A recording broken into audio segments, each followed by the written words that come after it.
Syrian Association for Citizens' Dignity is a popular movement gathering displaced Syrians from everywhere where they live today, inside Syria, where they live as internally displaced people, or abroad in countries like Turkey, Lebanon, Jordan, Egypt, Europe, United States. The movement has a very unique role of being a voice of displaced Syrians who, in fact, make up majority of the Syrian population. And through their work, through their advocacy, they have so far already emerged as one of the most important voices representing the interest of this population, which is key to any future solution in Syria.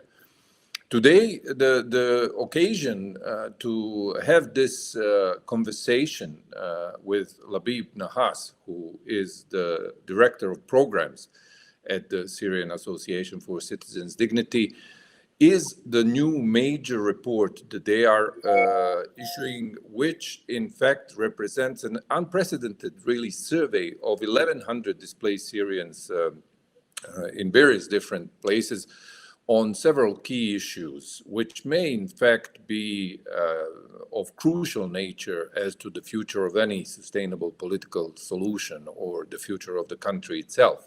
And these are the causes of displacement, what made the people leave, where they are now, and how do they see their return as possible, and most importantly, what are the minimum conditions that they would like to see in place before any organized, safe, voluntary, and dignified return is possible. So we will speak to Labib Nahhas about this. And Labib, thank you for this conversation. And the first question that I need to ask you is, the report is titled "We Are Syria." Can you tell me about the choice of the title and its significance? Yeah, thanks, Refik. Actually, the reason for this title is because of the nature of the report itself. This report is really the voice of 13 million displaced Syrians. This is the voice of half of the population of Syria. And potentially it is the voice of much more than just half of the population of Syria. A while ago, we started a campaign along with a lot of Syrian and international activists on the Refugees Day that we entitled, along with all of our partners, "We Are Syria." And to our surprise, the campaign actually took a lot of attention and really mobilized a wide range of Syrians in Syria, even in regime-held areas, abroad. And it seems kind of an organic movement that came together around a very central and powerful idea, which was that we as refugees, as displaced people, as half of the population of Syria, we do matter. And what we're saying here is that the future of Syria cannot be discussed, cannot be formulated unless our voices are heard. So in a series of reports that the association has been doing for a while now, starting October last year, we've been focusing on really shedding light on what's happening in regime-controlled areas in terms of security conditions, in terms of living conditions. We also explored in details why Syrians, despite the harshness of conditions and the risk of return, are still going back sometimes to Syria. So we completed that series with another report which explored what displaced people, what displaced Syrians in Syria and abroad think about return. What are the conditions that they have in mind for what we called a safe, voluntary, and dignified return?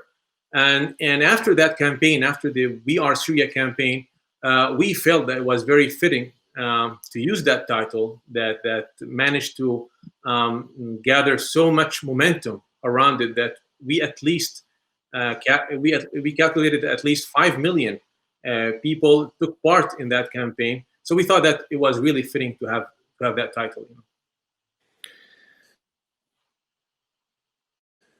Before we get into the substance of the report itself, can you tell me what is the significance of the timing for a report like that? Why does it matter at this particular time to know what the displaced Syrians, the 13 million displaced Syrians, think about the conditions for return and the future of the country?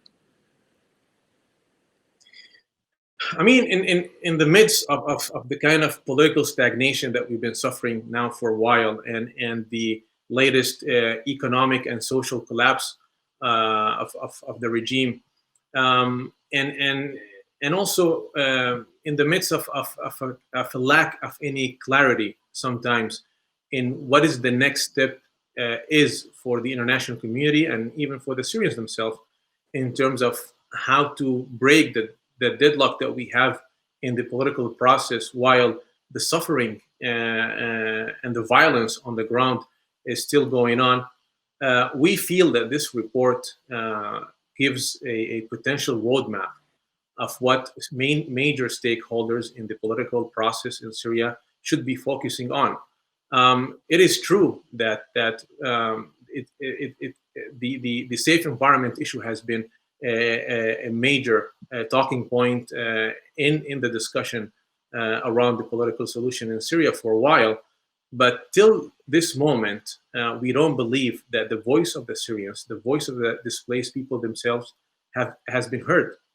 What this report offers in details, what Syrians need to see happening in Syria in terms of different type of conditions, security, political, legal, judicial, economic, education, social, etc., for them to be able to go back. So this report really is providing an opportunity to focus in a very specific way on the issues that really matter in order to build the major blocks of what this political solution could look in the future. Now, we understand that this is a pretty hard process, and probably some of the elements might be known to people, but it is important to assure that this is the only way forward, and that putting energy and time and attention on other secondary factors, which might look like low-hanging fruit, is not going to solve any problem. And the longer we ignore the fact that the safe return, the dignified return, and building a safe environment in Syria, according to the definition of the Syrians themselves, so the longer we ignore that, the longer and the further we are away from any meaningful change in Syria. I want to ask you about a point that you have made repeatedly. You probably, the word that you repeated the most was safe return and security, safe environment. This is an issue that by flicking through the report, I have seen the majority of those asked, doesn't matter where they are now, doesn't matter where they fled from, are adamant about that security is the #1 concern when it comes to return, which can't always be seen in the reports of various international organizations, even the UN agencies that are in charge of return. If we follow the feeds of different UN agencies, we will see that the focus is on livelihoods and so on, when the people themselves are saying something completely different, and that is that security is the #1 issue. Can you explain this in a bit more detail, especially in view of the worrying situations like the one in Lebanon that seems to be developing, where many people feel forced to return into the status quo? Yeah, I think this is a major point that most of the time it goes by overlooked. As you said, most reports about the situation in Syria focuses on other issues rather than the main problem, which is the security conditions. We were not surprised when we finished the survey of 1,100 displaced people in Syria and abroad about what they really wanted. What the world needs to understand that getting the return conditions wrong or not fulfilling them, getting the definition of safe environment wrong, for us Syrians means death or life, means the continuation of suffering or the possibility, only the possibility of a dignified life back in Syria. So the fact that than 90% of people that took part in that survey mentioned and insisted on security conditions as the main impediment that would stop them from going back to Syria, that was no surprise, but it was staggering and overwhelming to see that impression is prevailing really amongst all Syrians, regardless if they're refugees or IDPs, regardless if they left Syria in 2012 or they left Syria in 2019. It didn't matter. That was across the board, which emphasizes in a scientific way and in an irrefutable way that the safe environment issue is the issue, and it should be the cornerstone of any discussion, any conversation regarding the political track or potential political solution that we're going to have in Syria. And in order to get it right, it is crucial and paramount that Syrian voices are heard and are incorporated into the political process. Because I emphasize again, probably it is very difficult to understand from outside Syria and for people who did not live in Syria, what does it mean to have a safe or unsafe environment? And any mistake in that, as we are seeing right now in Damascus, in rural Damascus, in Daraa, in other locations, the failure of the so-called reconciliation agreements in securing what they claim that they will secure, which is a safe environment, are causing more violence, more crimes, more killings, more arrests, more torture, and that will happen across the entire country if the conditions of safe environment are not properly defined, or if Syrians are forced to go back to Syria before the implementation of the required return conditions that we've been advocating for almost 18 months now. I feel that in this conversation, which needs to be governed by the laws of social media and so, where people can't handle more than 5 to 10 minutes of content, we can't really do justice to the report. The report is so rich because, just as you were speaking now, two obvious points occurred to me, and that is that the vast majority of people have also made it clear that they want to see a political solution, with a comprehensive political solution with international guarantees as the only way they see that their safety can be guaranteed and the safe, voluntary and return in fact can happen. They have a number of very concrete demands when it comes to, for instance, what security means, such as dismantling of security services or abolishment or at least moratorium on conscription, or the issue of detainees, which is not always seen even by the international actors as connected to return. So I would say that as you said, with all that is going on in Syria right now, what would be the implication if people were forced to return without such a political settlement, without such a guarantee for their safety and their security? Can you paint a scenario what would be the result of ignoring voices that are represented in this report? I think there are many extremely bleak and grim scenarios that could come out of an incomplete implementation of a safe environment according to standards and specifications given by the Syrians. or if Syrians abroad start feeling that in a way they're being pushed back to an uncertain future in Syria, or to what potentially they know already is going to happen, which is pretty much detention, killing, and pretty low standard of livings and human rights. We believe that Syrians will not take that step, and that was clearly reflected in the report, will not take the step of going back to Syria unless those conditions of return, according to their understanding, are guaranteed by a political solution. And this is very important, and this is why from the beginning we emphasized on the fact that the refugees and IDPs and the displaced people issue in Syria, it is not only a humanitarian one, and that was a big mistake in the way it has been perceived and looked at from the beginning. We're not dropping the humanitarian aspect of it, but the only way to achieve a sustainable solution, an effective solution for that problem, is through a political solution.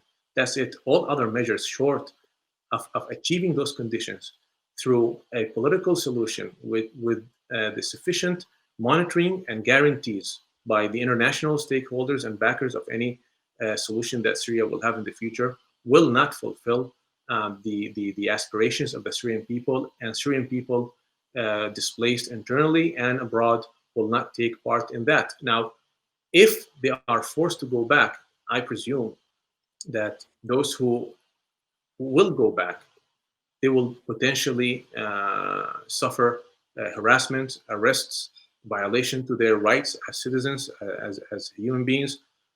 We will see a further descent of the country into probably anarchy, further violence. As I mentioned before, the example of Dar'a, which was initially presented by the Russians and the regime as an example of how the regime could provide, with the assistance of its allies, security and stability in areas that they are taking over, has totally failed. We are seeing similar symptoms in Dar'a, in Deir ez-Zor, and in many other areas in Syria. The other thing that could provoke a potential forced return is a state of instability in neighboring countries where you have literally millions of Syrians that will resist that. And that will even exacerbate more their living and legal conditions in those countries. And we will not be able to predict at this point how a mass reaction will be to an incomplete solution or to a first return to those people.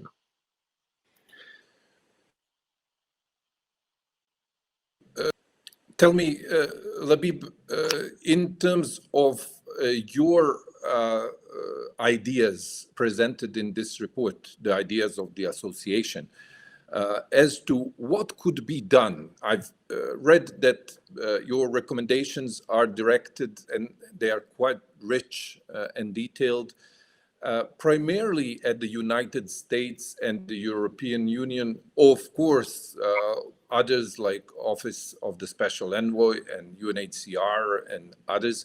But in terms of what do you think should be done to make sure that the voices that are reflected in this report are in fact integrated into the process and taken seriously, what would that in fact look like?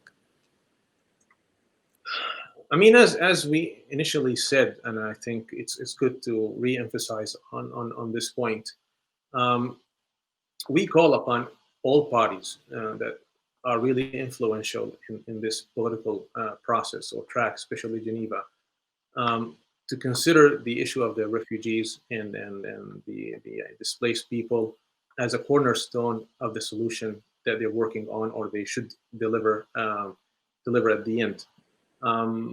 Just a quick example of what happened yesterday in the parliamentary elections in regime-held areas. That is an example of what a flawed, inefficient, and unsustainable, and potentially catastrophic political solution will yield in a year's time, or whenever that solution will come out, unless the right consideration and the right conditions and the right voices are taken into account.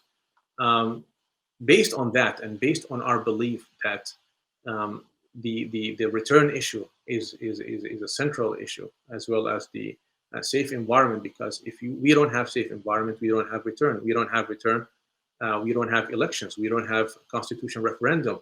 We don't have reconstruction. So basically, it doesn't matter how many terminologies we use around the idea. It all relies and all goes back to the main concept of how to bring back to Syria more than half of the population. That's why our recommendation has always been, and that report emphasizes that again, is the US, the EU, apart from continuing their help support to refugees in hosting countries, which is very important for us to avoid any forced return, and apart from providing further assistance to neighboring countries hosting refugees and support IDPs in Syria that are still suffering more and more waves of displacements, as we saw at the beginning of this year. We think that their political, diplomatic effort has to be totally focused on articulating what a safe environment is in Syria at many levels, the way we have detailed them and decomposed them in the report, based on the survey and based on what the Syrians themselves has defined it, and use the leverage that currently exists, whether through sanctions, whether through diplomatic pressure, to break the deadlock with the Russians specifically, and ultimately with the regime, of course, in order to start having real changes on the ground and to start the real negotiation for the political process to start moving in the right direction. I know that some will say that this is hard and it is not possible, but I think we have a minor or a potential opportunity right now, and a window of opportunity that we can build on the current situation, which is you have a regime that is totally collapsing socially and economically. This regime has already become a liability for the Russians, and pretty soon is going to become probably a risk for the Russians themselves. And potentially the entire area that the regime controls will descend into anarchy and into further violence unless a radical change takes place in those areas, and unless the political process is kicked off again, but focusing on the right issues, which are the security conditions and the implementation of safe environment. The rest of the issues that are being discussed right now, they are relevant, yes, but the key issue, the cornerstone, the starting step for any meaningful, sustainable, comprehensive solution really has to start from the security conditions and the definition of safe environment. As the report itself, I think, states, it is about changing the narrative. And I really think that this is unlike most other reports and publications that I have come across that deal with Syria, and definitely worth the attention, especially of international policymakers. To end this conversation, can you tell me what the plan is in terms of starting this conversation? The report is launched today, and I understand that there are going to be different events, different meetings, different conversations, and of course, public content that will try to present the richness of this report on some 60 pages that we haven't even scratched the surface in this conversation. So, as you said, Refik, the content is impressive, I think, and extremely rich. So, in order to facilitate the delivery of that content to the right people, the right audience, so it can be converted into the right type of action that we need at this point in time, there's going to be a multi-track kind of launch activities and publication. So apart from our kind of effort on our social media network and our website, we're going to have a series of outreach activities first of all, to Syrians. There's going to be a big campaign that hopefully will reinvigorate again the We Are Syria campaign and hashtag, where we're going to be talking to Syrians, to hundreds of Syrians or thousands even of Syrians in Syria and abroad, to discuss the outcome of this report with them, to get their feedback, and to explain to them how this report and how these ideas can serve in pushing forward the type of solution and future that they want for the country. We will also have this same discussion, but with more specialized and influential Syrian figures and organizations. At an international level, we will be holding many roundtables with the European and American counterparties, think tanks, international NGOs, and we will have one-on-one meetings with many governments in Europe and the US, and also we will have direct contact with the EU, the OSCE, in order to deliver for each body that we're going to interact with the information that really affects their policies in Syria, and that collectively it should push them towards focusing on what Syrians believe to be the most relevant and urgent and crucial issues that they need to work on. So it's going to be an ongoing campaign for approximately 3 to 4 weeks, and it would be followed up with further activities and further work on the definition of the safe environment condition itself. Well, all I can do is to thank the association for inviting me to lead this conversation. Labib Nahhas, thank you for sharing with me and discussing this report. I invite everyone to read the report, to get it on the association's website, and to discuss it in their forum or on social media, because as the name of it says, it carries the message of the majority population of the country, which is long overdue for a sustainable political solution and lasting peace. Once again, thank you, Labib, and thank you, Refik. Thank you all for watching. Thank you.